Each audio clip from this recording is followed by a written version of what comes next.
तुम्ही दोघं एकत्र एका शाळेमध्ये आहात आणि तुमची मुलगी पण इथे शिकते स्पृहा. हो. तिला इकडे इंग्लिश मिडियम मधून काढून तुम्ही जिल्हा परिषदेच्या शाळेत तुमच्याच आणलं.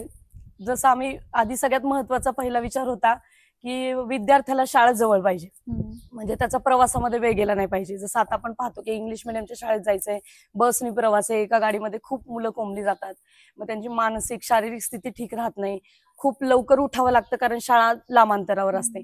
तर या दृष्टीने आम्ही आमच्या मुलींना आमच्या घराच्या जवळची शाळा केली होती की 5 मिनिटाच्या अंतरावर त्या जातील.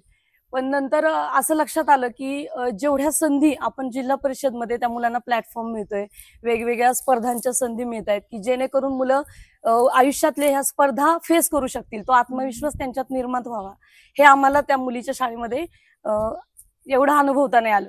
मग आम्ही विचार केला जर आपण आपल्या मुलांना हे देऊ शकतो तर आपण सुद्धा जर आपली मुलगी इथे टाकली तर एक आदर्शही निर्माण होईल की बाबा लोक आपल्यावर विश्वास दाखवतायत तर आम्ही सुद्धा दाखवतो की आम्ही आमच्या मुलीला इथे आणले कारण आम्ही तेवढं देण्याचा प्रयत्न करतोय, कुठेही मुलांचं तुमचं नुकसान होणार नाहीये म्हणून आम्ही आमच्या मुलीला इथे आणलेलं आहे. त्याच्यामुळे कसं होतं, जिल्हा स्तरावर होणाऱ्या स्पर्धा असतील, हॅकेथॉनच्या स्पर्धा असतील किंवा आता सर जसं सांगतायत नासाच्या स्पर्धा, हे केवळ जिल्हा परिषदेच्या शाळांसाठी त्यांनी योजना आखलेली आहे.